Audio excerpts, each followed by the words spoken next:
안녕하십니까. 김영수의 기초미술, 지금은 미술 시간입니다. 자, 우리가 투시도상에서의 정사각형과 정원을 그려봤는데요. 이런 게 응용된 디자인이 뭐가 있을까요? 자, 육상 경기장을 한번 볼까요? 잠깐 한번 그려보겠습니다. 사각형이라고 생각을 해보세요. 여기서 약간 좀 맞죠? 여기 원이 이렇게 있고요. 여기 원이 이렇게 있을 겁니다. 대략 이런 형태로 나타나겠네요. 자, 여기서는요. 이렇게 가서 대략 이런 형태로 되겠죠. 트랙이 있다면요. 트랙, 레인 몇 개 있냐에 따라 달라지겠죠. 비율을 봐서요. 여기서도 마찬가지고. 이 길이만 보세요. 그럼 너무 어렵게 느껴질 수 있으니까 크게 봤을 때 이 길이 대비 이렇게 봐주고요. 크게 어색하지 않죠. 그럼 여기서 수직선을 그려볼까요? 이렇게 수직선 그려주고. 우리가 벨로드럼 경기장이라고 한다면 여기서 경사가 생기죠. 벨로드럼 경기장의 경사는 몇 도 정도가 될까요? 대략 이 정도 경사를 줘보겠습니다. 여기서도 마찬가지죠. 같은 정도 높이요. 그럼 여기서 경사면이 이 정도로 나타나겠네요. 여기서 이 정도로 나타나는 거고요. 자, 이쪽은 상당히 경사면이 높죠. 이 정도 높이라고 하겠습니다. 여기서 올라가야 되네요.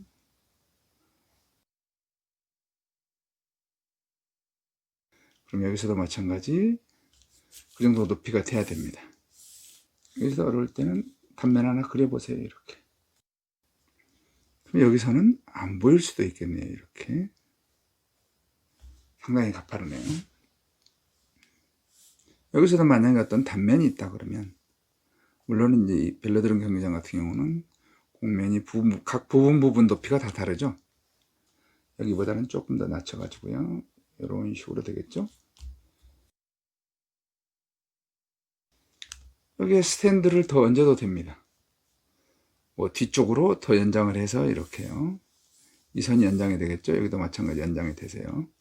높이 여기서부터 얼만큼 돼서 나 스탠드 객석 얼마 정도 돼야 되겠다. 여기서부터 스탠드가 형성되니까 나 이 정도 기울기를 해야 되겠다. 사각형과 원 그린 걸 응용을 해봤습니다. 우리가 입체도상에 정사각형을 그리고 분할을 하고 거기에서 원을 그렸을 때 사각형이나 팔각형이 처음 나왔죠. 팔각형을 먼저 한번 그려볼까요? 자, 눈높이나 내려다보는 각도에 따라서 이 점을 정해주고, 우리는 최종적으로 팔각형을 그리기 위해서 그리는 거니까 조금씩 맞지 않더라도 그냥 진행하도록 하세요.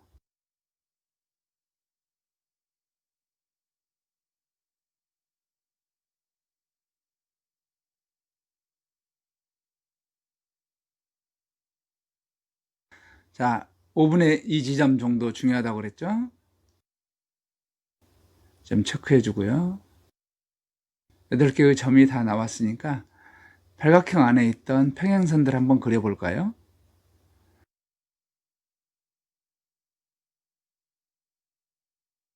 그 다음에 안쪽도 보시면 외곽변들만 연결해 주도록 하겠습니다.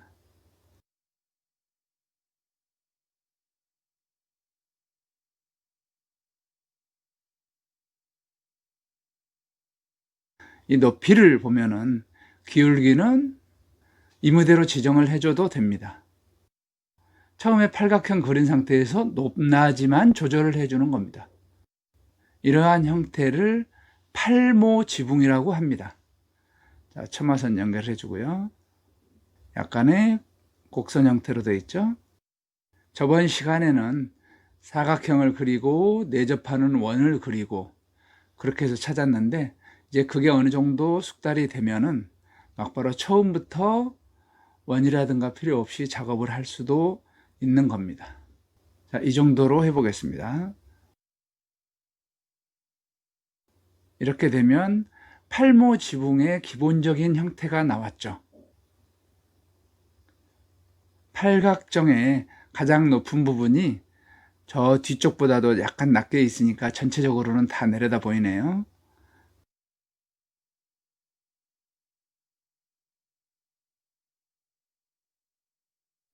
형상에 따라서 디테일한 거를 그려 나가면 됩니다. 여기서는 디테일하게 그리는 건 생략하도록 하겠습니다. 그닥 어렵지 않죠?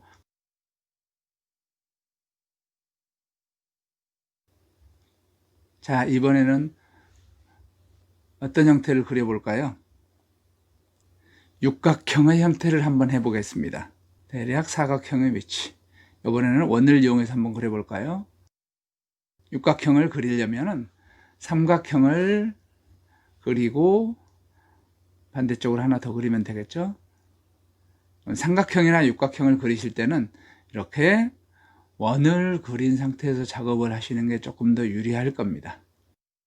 여러분들이 연필로 작업을 하신다면 아주 연하게 보이지 않을 정도로 가볍게 그리시면 되겠죠?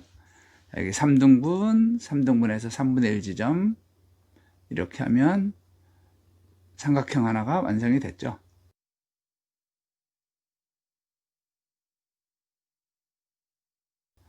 여기도 3등분, 여기도 3등분입니다. 자, 그러면 육각형이 완성이 됐네요, 벌써. 이해하고 나니까 간단하죠? 자, 그럼 여기 중심에서 이 지붕의 높은 지점, 꼭지점을 설정을 해주고요. 약간의 곡선을 이용해서 연결을 해주면 되겠습니다. 그럼 기본적인 육모 지붕의 형태가 완성이 됐죠. 여기서 중요한 거는 프리핸드 스케치이긴 하지만 육각형이 뒤틀림 없이 보인다는 사실이죠. 의외로 생각보다는 접근하기가 쉽지요. 이번에는 오각형을 한번 이용해서 그려볼까요? 오각형에 있는 게 뭐가 있을까요? 의자를 한번 그려볼까요? 바퀴가 5개 있는 의자를 한번 그려보도록 하겠습니다. 그러면 의자는 보통 일반적으로 우리가 앉는 부분은 한 400에서 450mm 정도면 크게 무리가 없을 겁니다. 그럼 높이도 용도에 따라서 약간의 차이는 있을 수는 있지만 의자를 그리시면 보통 앉는 부분의 사이즈 450에 450이면 높이도 대략 한 420에서 450 정도. 그러면 그림이니까 우리는 정육면체의 형태로 한번 그려보도록 하겠습니다. 정육면체의 형태로요. 그러면 앉는 부분은 이렇게 될 거고요. 간단하게 그려보도록 하겠습니다. 이렇게 아래쪽은 라운드 처리를 한번 해줘 보고요. 약간의 쿠션이 있는 거면 이런 정도로 그려주면 되겠습니다.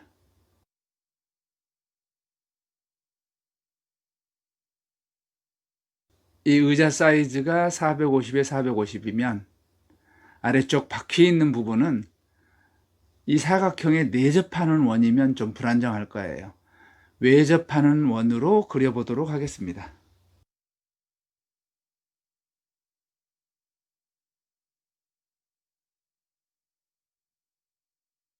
좀 정사각형 8등분한 것처럼 해보시고요. 그 다음에 여기서는 외접하는 원 형태로 대략 잡아보고요. 앞쪽을 꼭지점으로 해보고요. 자, 여기는 5분의 2 지점, 여기도 5분의 2 지점 정도. 저 건너편은 5분의 1, 이쪽도 5분의 1 정도로 하면 되겠습니다. 그러면 오각형이 완성이 된 겁니다. 확인해 보기 위해서 평행선 한번 그려볼까요? 네, 이렇게 되고요. 여기도 평행하고요. 이 선과 이 선도 평행하죠.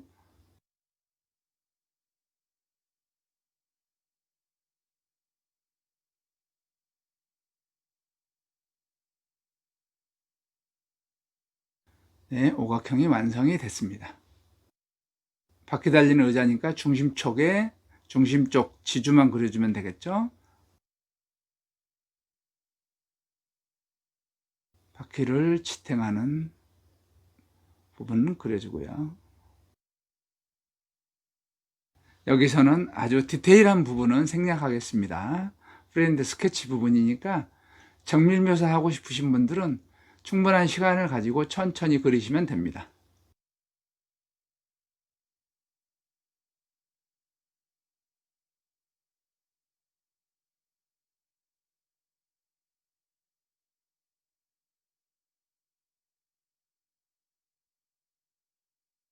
대략 이런 정도로 다리가 그려지면 되겠죠.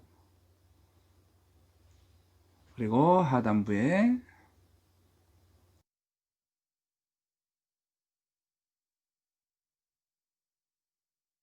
여기는 스프링 장치가 있는 거라고 생각을 하시고요. 네. 이런 정도로 묘사를 해주시면 되겠습니다. 입체감을 위해서 그림자를 살짝만 넣어볼까요? 그러면 여기 아래에 바퀴가 있는 걸로 하겠습니다. 이 정도 디테일이면 의자 같은 걸 디자인하는 데는 큰 무리가 없죠.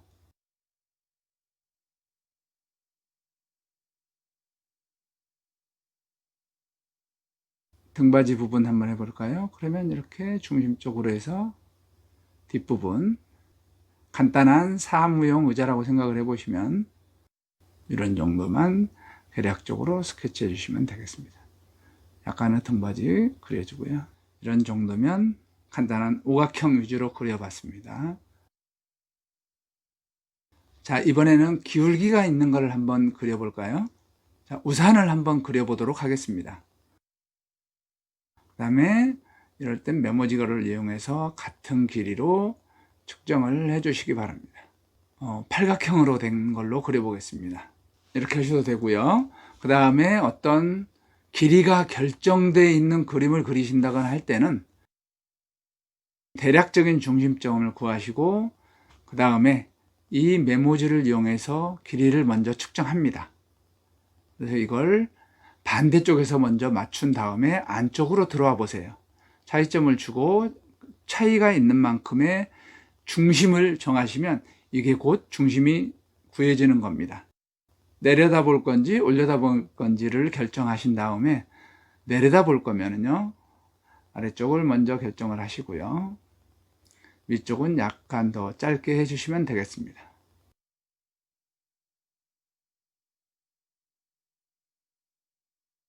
외접판을 그려보겠습니다. 불안하실 때는 동작만 취해 보신 다음에 연결을 하시면 되겠습니다. 우선은 높이를 결정을 한 다음에요. 자, 단면선을 한번 그려보겠습니다. 다른 색으로 그려보겠습니다.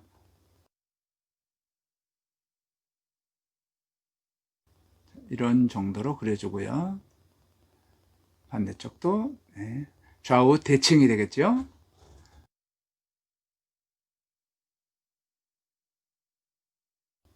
그 다음에 약간 앞쪽으로 보이는 부분, 또 반대쪽으로 이렇게 곡면이니까 네.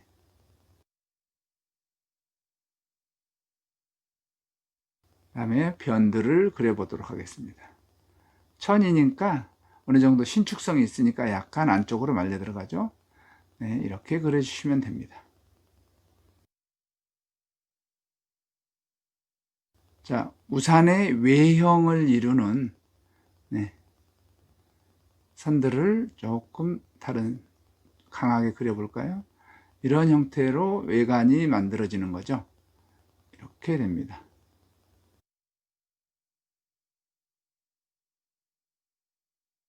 여기에서 자, 다른 색이라고 생각을 하시고 한번 해볼까요? 이때는 이 외곽선과 같은 방향으로 이 정도로 해주시면 됩니다. 선 연습도 하실 겸요. 저 뒤쪽도 해줄까요? 자, 사이에도 한번 해볼까요? 같은 방향으로 해주시면 됩니다. 해변가에 있는 파라솔처럼 됐네요. 대략적인 스케치로서는 훌륭하죠. 여기서는 지금 형태 디자인 위주로 스케치 연습을 하고 있습니다. 네, 일단은 전체적인 거, 도형에 대한 또는 형태에 대한 이해를 높이기 위한 수업이니까 지금은 프렌드 스케치로 하겠습니다. 이번에는 정사각형을 한번 그려볼까요? 정사각형으로 되어 있는 테이블을 한번 그려보도록 하겠습니다. 자, 그럼 장축 길이를 먼저 결정하고요. 그 다음에 아래쪽. 굳이 따로 체크할 필요는 없습니다. 경사선 그려가지고 이렇게 닿는 부분이 그 모서리 부분이면 되겠죠. 네, 이렇게 분할을 해 주시고요. 분할이 됐습니다. 여기서 수직선 내려주고요.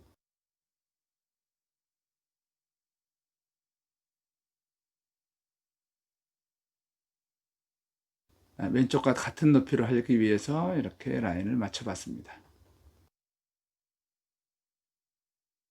그 다음에 이렇게 들어가는 선은 거의 일소점 투시도 개념으로 되는 겁니다.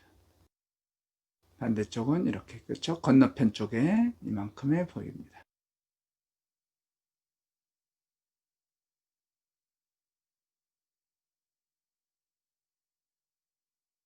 맞아요. 이쪽도 체크를 해야 되겠죠? 이렇게 체크를 하고요. 반대쪽도 마찬가지입니다. 이렇게까지 진한 선을 사용할 필요는 없지만 설명하기 위해서 진하게 그려봅니다. 그 다음에 수직으로 천을 늘어뜨리면 되겠죠. 실제로는 없는 선이지만 일단은 그려보겠습니다. 없어도 상관없죠. 네, 시각적인 특성 때문에 주름 몇 개를 그려보고 있습니다. 약간은 만화적인 표현이죠. 자, 식탁이 이렇게 세팅이 된 거라고 생각을 해보겠습니다. 네, 이 정도 되면 완성이 되었죠. 자, 이번에는 식탁을 그려봤으니까 바닥에 문양이 있는 어떤 카펫을 한번 표현해 볼까요? 이런 카펫 같은 것도 규칙적인 어떤 패턴이 있는 것들이면 이런 입체 도학이 적용이 됩니다. 우리가 투시도라고 한다 그랬죠? 네, 카메라의 시야를 약간 벗어났는데요. 어떤 문양의 크기가 하나가 결정이 되면 문양의 지름이 되겠죠? 폭이 결정이 되면 그 폭도 일정한 간격을 정확하게 맞춰 주시는 게 좋습니다. 자, 안쪽으로 한 줄만 그려봤고요. 그 다음에 좌우로 맞춰서 그려보도록 하겠습니다. 이것도 크게 별다른 건 없습니다. 좀 여기서는 지금 일소점 투시도 개념으로 그리고 있는데요. 문양 하나가 그려지면 나머지 것들은 있는 걸 찾는 개념으로 그려야 됩니다. 아무렇게나 그려서는 안 되겠죠? 이건 정밀묘사나 이런 건 아니고 지금 스케치 개념이니까 계략적으로만 이렇게 표현을 하도록 하겠습니다. 이때는 장축과 단축은 같은 비율로 그려주시면 됩니다.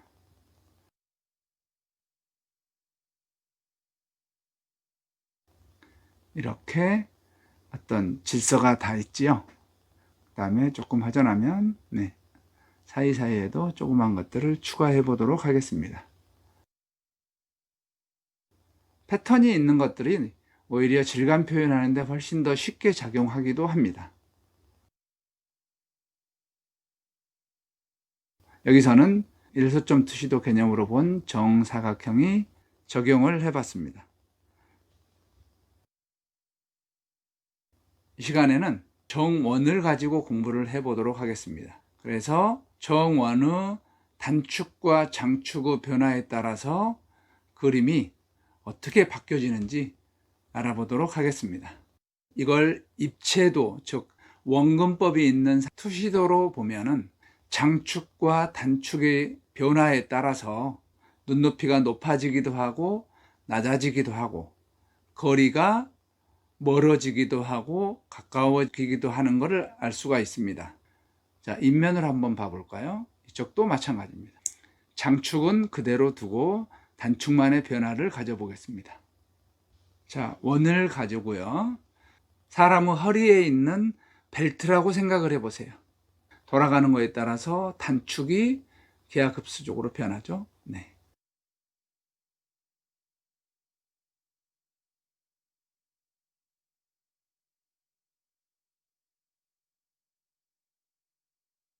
아래쪽으로도 한번 해볼까요? 단축의 변화를 많이 줘보겠습니다. 자, 다시 한번 그려볼까요? 마찬가지 단축의 변화를 많이 가져보겠습니다. 어떤 느낌인가요?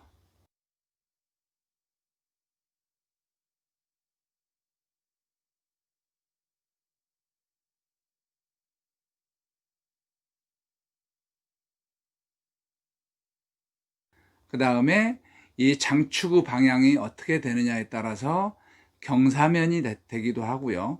또는 곡면을 구사할 수도 있습니다. 이렇게 어떤 일정한 모양의 것들이 있는 것들은 오히려 표현이 더 쉬워집니다. 이거는 구체를 묘사할 때는 일정한 거리를 두고 하면 되고요. 형상에 따라서 내가 마음대로 변형이 가능한 겁니다.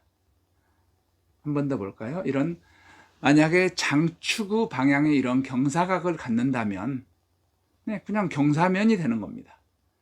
그 대신 얼마만큼 많이 보이느냐에 따라서 단축과 장축의 비율만 내가 지정을 해주면 되는 겁니다. 이렇게 장축과 단축인데 어느 쪽이든 단축이 될 수도 있고 장축이 될 수도 있는 겁니다. 이런 변화가 적다고 하면은 이거는 이렇게 모서리에서 방향을 바꾸게 되는 겁니다. 어려운 게 아니죠. 자, 곡면을 조금 더 표현을 해볼까요? 이렇게 한번 그려봤어요. 여기에서 장축은 그대로 두고 단축만 조금 변화를 줘봤어요. 조금 더 줘볼까요?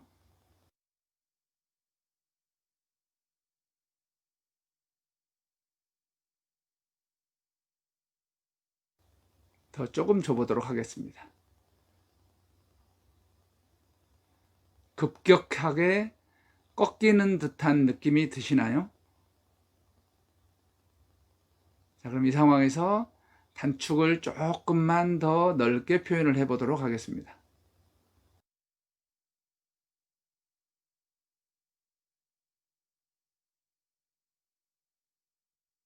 조금 더 표현을 해도 되겠죠?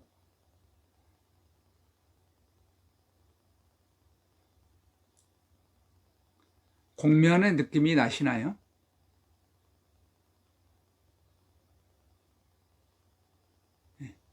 멀리 있으면서 곡면의 느낌도 나죠? 이 앞쪽에서 한번 해볼까요? 이렇게 장축과 단축의 길이가 급속하게 변하면은 이 변하는 정도에 따라서 곡면으로 표현할 수도 있고 평면으로 표현할 수도 있습니다. 자, 반대 방향으로 다시 이렇게 좀 넓게 볼까요?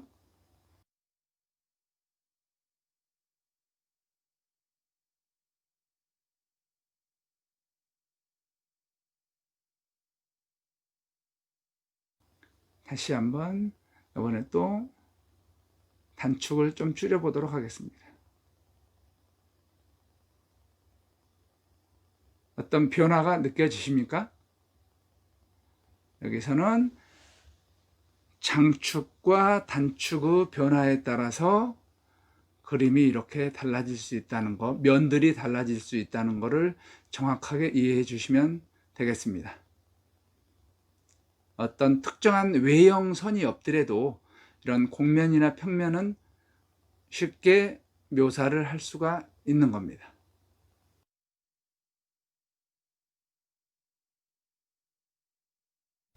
자, 우리는 기본 도형, 정사각형과 정원을 가지고 공부를 하고 있는데요. 그렇게 어려운 그림이 아니죠. 네, 그림은 일단 이해를 하는 게 가장 중요합니다. 잔디밭 마당에 징검다리 같은 돌을 한번 놓아 보겠습니다. 이때도 원근이 있는 상태를 그리려면 이렇게 장축보다는 단축의 변화가 크면 되겠죠. 물론 장축도 멀어지려면 장축도 짧아져야 되겠죠. 네, 이런 식으로 그리면 됩니다.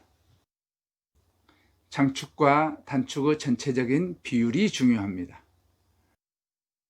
그런데 이런 장축과 단축을 무시한 이런 형태로 그린다면 이거는 누워있는 돌이 아니라 서 있는 돌이 되는 겁니다. 물론 이렇게 단축과 장축의 변화, 이게 중요한 거죠.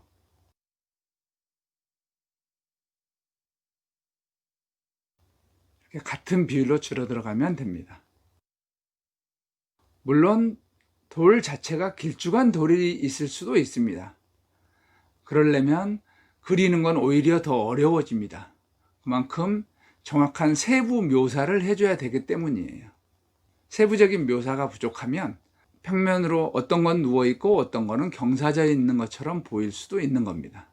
그래서 가로 세로 비율이 일정치 않은 실질적인 상황이라면 그만큼 더 세밀한 묘사가 필요하고요.